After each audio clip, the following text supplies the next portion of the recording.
Madame, monsieur, bonsoir et bienvenue sur Nyon Région Télévision pour un nouveau débat politique. Comment résoudre la pénurie du logement dans le canton de Vaud et sur l'Arc lémanique plus particulièrement? Le Grand Conseil a récemment validé une loi dite de la préservation et de la promotion du parc locatif. Mais aussitôt son acceptation, les partis de droite ont lancé un référendum. Et ce sera au peuple de se prononcer le 12 février prochain. Pour en parler, nous recevons Béatrice Métraud. Bonsoir madame, vous êtes conseillère d'État en charge des institutions et de la sécurité. Vous êtes aussi en campagne pour votre propre réélection, si je ne me trompe pas. Absolument. En face de vous, Catherine Labouchère, glandoise s'il en est, députée PLR et puis figure notoire du district de Nyon. Alors, a priori, certaines choses vont vous opposer sur cette LPPL, il y a 3 P. Il y a une chose qui vous rapproche, c'est le constat. Avec environ 1% ou un peu moins de 1% de taux de vacation dans le marché immobilier, nous sommes en pénurie. Madame Métraud, cette pénurie, elle est avérée donc? Oui, la pénurie est vraiment avérée. Ça fait 20 ans qu'on est en pénurie. Le taux de vacances, il n'est pas proche de 1. Il est par exemple à Lausanne de 0,4. Ça veut dire que dans les grandes villes, on a vraiment une pénurie de logements. Ça, c'est le premier constat. Deuxième constat, pénurie de logements dit loyer trop cher. Et nous avons un prix des logements dans le canton qui a doublé, alors que dans le reste, en 20 ans, alors que dans le reste du pays, l'augmentation de loyer n'est que de 10 à 15%. Donc au fond, loyer trop cher, pas assez de logements, il fallait faire quelque chose. Madame Labouchère, on partage ce constat. Oui, le constat, je le partage totalement. Il faut en examiner les causes et puis après, où on diffère, ça va être les méthodes. Et c'est là, sur certains points, pas toutes. Alors, méthode. Loi sur la préservation et la promotion du parc locatif L3PL. Voilà, comme ça, vous le savez, parce qu'on risque d'en parler de manière abrégée. Dans ce texte-là, il y a notamment un droit de préemption. Si j'essaie de résumer, ce droit de préemption, c'est un droit pour les collectivités publiques d'acheter en primeur, je ne dis pas moins cher, je dis en primeur, une parcelle. C'est bien ça? Alors, la L3PL, ce n'est pas que le droit de préemption. Ce n'est pas que ça. Commençons par ça. La L3PL, c'est la fusion de 2 lois qui existaient auparavant, une loi sur la préservation du parc locatif et une loi sur la possibilité d'aliéner un immeuble. Donc nous avons rassemblé ces lois pour faire quelque chose de beaucoup plus simple, de beaucoup plus percutant. Oui. Ça, c'est la première chose. Et dans cette L3PL, il y a des choses pour les locataires, il y a des choses pour les communes, il y a des choses pour les promoteurs, et il y a un certain nombre d'outils qui veulent construire des logements à loyer abordable. C'est ça le cœur de l'action de la L3PL, c'est la construction de logements à loyer abordable, la construction de logements pour les familles. Par les collectivités publiques. Par les collectivités ou les promoteurs. Il y a toutes sortes d'outils qui peuvent être utilisés également par les promoteurs. Et ce que nous visons, nous, c'est les familles. Ce que nous visons, c'est la classe moyenne, c'est nos jeunes, jeunes qui quittent le village. Et ce que nous visons également, c'est cette partie de la population dite du 3e âge qui aura, avec la L3PL, une possibilité accrue de construire des logements protégés pour pouvoir les abriter. Madame Labouchère, déjà, sur ce début. Alors, sur ce début, sur la finalité, moi je partage totalement ce que dit Madame Métraud, mais je ne suis pas du tout sûre que les moyens pour y arriver vont conduire à cette finalité. La finalité pour les jeunes, la finalité pour la classe moyenne, qui est vraiment au début de la classe moyenne, pas la classe moyenne aisée, et les personnes âgées, je partage totalement. Alors, revenons sur un outil. J'ai essayé de le mettre sur la table tout à l'heure. On recommence. Ce droit de préemption, droit pour les communes d'acheter en priorité une parcelle. Mais qu'est-ce que ça veut dire, un droit de préemption? C'est une couche administrative de plus. C'est vraiment un outil, et on l'a vu dans le canton de Genève, d'abord, qui n'est pas beaucoup employé. Quand il est employé, c'est vraiment complexe. Donc, on va avoir un délai de plus, et ce pays est un peu malade de ses procédures. Donc on en ajoute une de plus. Mais fondamentalement, favoriser une commune pour... Madame Métraud, sur la couche, je m'élève en faux contre cette idée de couche supplémentaire. Cette disposition, elle permet à une collectivité publique d'intervenir dans les 40 jours, donc c'est quand même très bref puisqu'on connaît les procédures en aménagement du territoire. Elle permet d'intervenir très rapidement pour dire aux vendeurs je suis intéressé. Mais que la collectivité publique, elle peut également dire je ne suis pas intéressé. Donc les communes, elles, peuvent renoncer à ce droit de préemption. Donc ce ne sera pas une systématique. Ce n'est pas une systématique. Et en plus, dernière cautèle, excusez-moi, dernière cautèle, ce droit de préemption ne peut être exercé que dans les districts où il y a pénurie. Donc il y a déjà 2 districts, Aigle et Payerne, où c'est pas possible.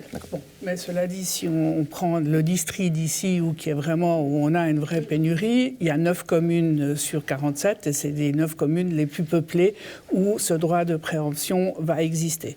Mais est-ce qu'on est sûr que ça va améliorer les choses? Moi, je n'en suis pas du tout persuadée. La preuve étant que ici, dans le district de Nyon, et on le voit bien, il y a quand même la ville de Nyon, par exemple, a adopté une mesure sur les logements d'utilité publique. Alors, la ville de Nyon propose dans chaque nouvelle construction 25% de loyers dits abordables. Je ne sais pas tout à fait comment les qualifier dans chaque nouvelle construction. Logement d'utilité publique pour Nyon. Je crois que cette notion de logement d'utilité publique, elle est assez large. Ce n'est pas simplement le logement loyer abordable. Il y a aussi les logements protégés, les logements pour étudiants. Mais Madame Labouchère, qu'est-ce que vous en pensez, par exemple, de cet exemple nyonnais? Alors moi, je suis favorable à l'exemple nyonnais. Ce qui est important aussi, quand on fait des logements d'utilité publique, c'est d'avoir à côté de ça des gens qui ont la capacité, qui sont contributifs, parce que ça signifiera des infrastructures. C'est pas tout de construire des logements. Il y a des infrastructures, il y a l'organisation générale, et il faut un équilibre. Ça se fait sans droit de préemption, sans contrainte non plus. Allez-y, Madame Métro. Je ne crois pas. Je ne crois pas que cet équilibre soit atteint. Voilà 20 ans qu'on est en pénurie de logement. Et c'est de la responsabilité de l'État, c'est de la responsabilité des communes, responsabilité que l'on trouve dans la Constitution, que l'on trouve dans la loi sur le logement, où on dit les communes doivent participer à ce que chacun d'entre nous ait un logement. Madame Métro, à la limite. Est-ce que les lois du marché se suffisent-elles à elles-mêmes? Mais je ne crois pas. Voilà. Non, les lois du marché ne se suffisent pas et c'est pour ça qu'on propose des instruments, mais ce n'est pas des instruments coercitifs. Je me permets d'insister là-dessus. Ce sont des instruments supplémentaires. Et la commune qui préempte, oui, elle va acheter un terrain. Mais elle pourra le redonner à un promoteur, à une caisse de pension, à une caisse de retraite. L'enjeu pour une commune, c'est de maîtriser le foncier. Exactement. Madame Labouchère. Est-ce que c'est le but pour une commune de maîtriser le foncier? Est-ce que c'est le rôle de l'État de faire ça? Et c'est là, je pense qu'il y a vraiment, c'est là où on diverge. Est-ce qu'on n'est pas sur vraiment le rôle dans de des l'État oppositions purement idéologiques? Non, sincèrement. Non. Moi, donc pour vous, de droite, PLR, ce n'est pas à la commune d'acquérir du terrain pour créer des logements. Il faut créer des conditions cadres, oui, mais pas de se substituer au loi du marché. Il y a un métier pour ça. Les promoteurs et les investisseurs, c'est ce que ça a donné depuis 20 ans. C'est là le problème. Je pense que s'il y avait eu cette incitation des promoteurs, s'il y avait eu cette incitation à construire des logements pour tout le monde, pas abordables, qui correspondent aux revenus, l'État n'aurait pas dû faire ce qu'il est en train de faire, c'est-à-dire proposer des outils. C'est une responsabilité politique et le gouvernement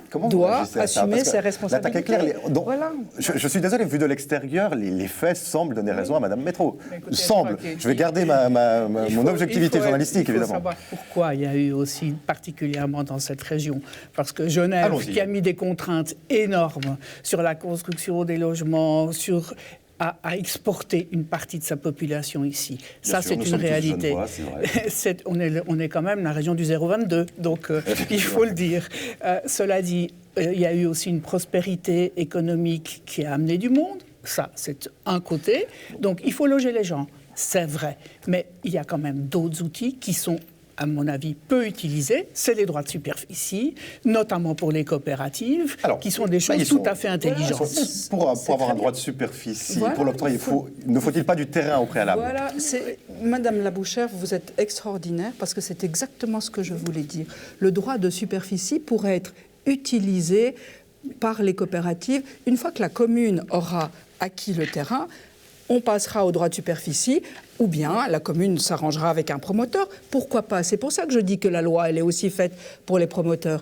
Et ces outils-là, ce sont des outils simples, ce n'est pas une usine à gaz, c'est pas vrai. On pourra simplifier les choses, vous me connaissez assez, je suis quelqu'un de pragmatique, quelqu'un d'efficace, et je ne veux pas créer justement cette usine à gaz. Et je pense que pour les communes, elles auront des outils supplémentaires. Si un promoteur dit n'exercez pas le droit de préemption parce que je veux faire du logement d'utilité publique, la commune, à ce moment-là, pourra ne pas exercer son droit de préemption. Ce que nous voulons éviter, c'est la spéculation, on veut éviter des constructions de logements qui ne soient pas adaptés aux besoins de la population. Alors écoutez, moi je ne pense pas que l'outil soit suffisant. Et la deuxième chose qui me dérange dans cette LPPL, c'est d'avoir barré ce fameux article 13 alinéa 1 qui permettait, dans un parc locatif vieillissant, parce qu'il y a quand même dans beaucoup de districts un parc locatif vieillissant, de pouvoir d'avoir des contraintes, si vous voulez, trop grandes pour pouvoir rénover. Je pense qu'on peut avoir, avec les promoteurs, avec les propriétaires, un dialogue, mais sans avoir des contraintes administratives. C'est-à-dire, soyons concrets, essayons de prendre un exemple. Un vieux bâtiment construit dans les années 50-60, qui aurait besoin de rénovation, cette loi s'y opposerait de peur de voir les loyers grimper trop. C'est bien ça. Alors, Madame Métro. Je me permets de répondre, c'est une mauvaise lecture de la loi. Si le Grand Conseil a retiré, je vais être très précise, je vais être très précise. Il y avait autrefois dans la loi un principe qui disait on peut rénover pour des circonstances techniques. Le Grand Conseil, à sa majorité, quelle qu'elle soit, c'est une majorité. Le Grand Conseil a retiré les prescriptions techniques. Mais pourquoi ? Parce qu'un certain nombre de promoteurs et de gens peu scrupuleux, c'est là la difficulté. Utiliser ces prescriptions techniques pour faire des rénovations et augmenter les loyers. Je reviens à ce que j'ai dit au début, cette loi, elle est faite aussi pour protéger les locataires. Nous avons mis dans l'article 10 le principe d'intérêt général. Autrement dit, les rénovations et les améliorations pour les handicapés, etc., pourront être faites au nom de l'intérêt général, pour autant que le loyer n'explose pas. C'est ça qu'on a voulu. On ne va pas empêcher les rénovations, et je tiens à le dire. Ça vous embête parce que j'imagine que vous vous dites que quelqu'un qui a un vieux bâtiment qui doit être rénové, on pourrait aussi lui changer le standing, ou si on pourrait passer dans quelque chose d'autre. Je pense qu'il faut s'adapter aussi aux besoins de la population. Les besoins de la population, maintenant, on sait que par rapport il y a 40 ans, il faut plus d'espace, il y a aussi des changements sans porter aucun jugement sur la nature de la société, les gens divorcent plus, maintenant il y a la garde partagée pour les enfants, ce qui signifie pour chacune des familles, si le couple se sépare, pour les enfants d'avoir des surfaces plus grandes. Ça, c'est la réalité des choses. Et il faut pouvoir s'adapter aussi aux besoins de la société. Donc moi, je me dis, il faut donner des conditions cadres. J'en suis parfaitement consciente, totalement d'accord. Mais de grâce, évitons d'avoir des couches administratives supplémentaires. Toutes les autorisations, on sait bien le temps que ça prend. Construire, c'est lent. C'est lent dans ce pays. Pas toujours à mauvais escient. Alors, ça, c'est la réalité. Donc, c'est la Suisse. Oui, c'est la Suisse. On sait aussi qu'on a... Madame Labouchere, une petite question. Si le peuple rejette cette nouvelle loi, donc le 12 février... Alors oui, mais quelles sont vos propositions pour accélérer ce processus ? Alors, je pense qu'il y a quand même des choses à faire. Si le peuple devait rejeter cette loi proposée telle qu'elle est, d'abord, il n'y a pas un néant, les deux lois subsistent. Bien sûr. Et puis, vous savez, il y a des instruments parlementaires et des motions pour faire véritablement changer les choses. Et vous savez, moi, je dois dire, dans mon propre parti, on avait, il y a déjà plusieurs années, penser qu'il fallait justement adapter ces nouvelles normes. Moi, je ne suis pas du tout contre. Je ne suis pas du tout contre adapter à la réalité du terrain. Alors, allez-y, madame. Préciser une chose, oui, Madame Labouchere, votre parti a, il y a quelques années, voulu adapter. Oui. Mais l'adaptation que vous proposiez, Madame Labouchere, était tout simplement l'abrogation de la LDTR et de la LAL. Alors, vous aviez proposé... Un peu plus précise pour les téléspectateurs, s'il oui, vous plaît, alors, sur le... C'était deux lois, je reviens, c'était deux lois qui visaient... Enfin, ce sont deux lois qui visent la rénovation et l'aliénation des immeubles. Et il y a eu, à l'époque, un outil parlementaire déposé par le parti de Madame Labouchere. J'étais députée à l'époque, je m'en souviens très très très bien, visant à abroger ces lois, parce que déjà à l'époque, on disait c'est trop compliqué, c'est trop administratif. Moi, j'aimerais juste vous donner un chiffre. Il y a 3000 demandes par année de rénovation qui sont faites. C'est mon département qui traite ces demandes-là. Ces demandes-là, il y en a la moitié où il y a une autorisation de travaux sans aucune condition, 1600, donc un peu la moitié, pas de condition. Donc les travaux se font. Et il y a une autre moitié où les travaux se font, mais on contrôle les loyers. Et c'est ça, on contrôle les loyers pour pas que ça explose. Mais vous avez peur d'un surcontrôle. Au moment où on avait proposé, mon parti avait proposé d'abroger, c'était pas pour le néant, c'était pour déjà fusionner la loi. D'avoir une seule loi, c'est plus pratique. Ça, vous êtes d'accord? Oui, alors ça, je suis d'accord. Alors, c'est bien. Je suis parfaitement d'accord. Il y a des bonnes choses dans cette loi-là, mais je pense, et très franchement, qu'il faut plutôt encourager les gens. Et on voit bien, les grands propriétaires sont les caisses de pension, les grandes assurances, à qui on demande d'autre part...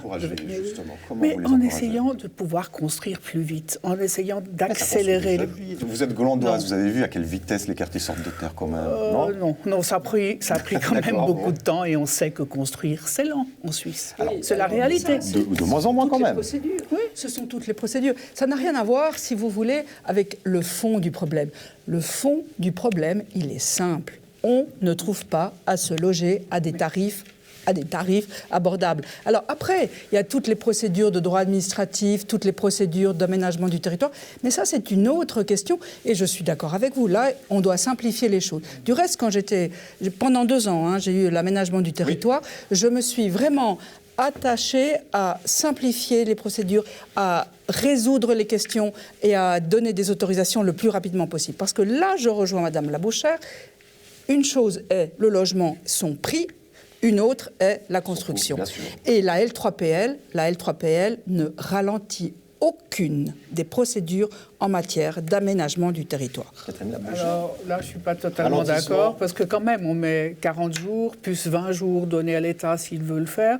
Vous me direz que ça fait que 2 mois. L'État n'est pas un constructeur. L'État, à mon avis, utilisera peu ce droit de préemption. Et s'il devait l'utiliser, il le donnerait à son outil, la Société vaudoise pour le logement, qui existe et qui, à ce moment-là, pourra faire toutes les transactions. Vous, ce spectre-là de voir l'État assumer tous les rôles, non. Non, c'est pas mon core business, je dirais.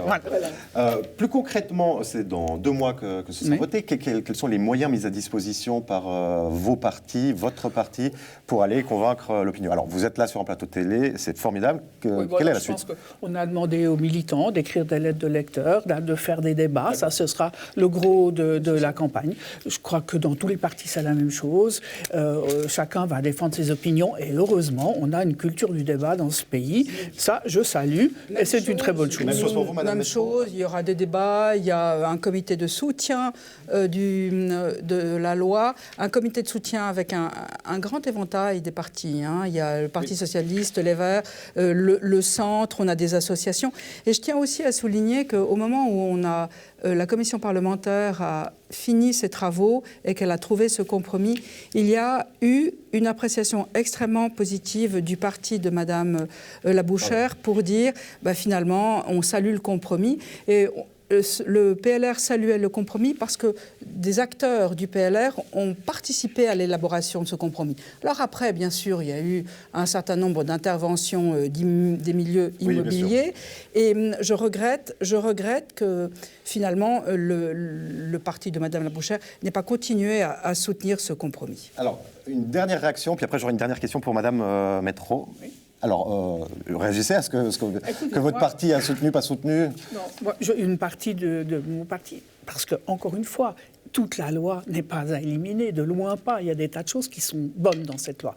Mais il y a 2 instruments qui moi, me dérangent profondément et qui dérangent beaucoup de milieux, c'est-à-dire le droit de préemption. On les a évoqués. Voilà, on les a évoqués, et la question de la rénovation, parce que moi, je ne crois pas que ça se passera si bien que ça, et je suis totalement contre des millefeuilles administratifs D'accord, supplémentaires. on a bien compris votre position. Madame Métro, une dernière question. Vous êtes en campagne, on l'a dit en introduction de ce débat. Pour vous, est-ce que vous jouez dans un scrutin pareil? Est-ce que vous jouez un petit peu votre avenir également? Alors, écoutez, d'abord, mon avenir, c'est le peuple qui en décidera.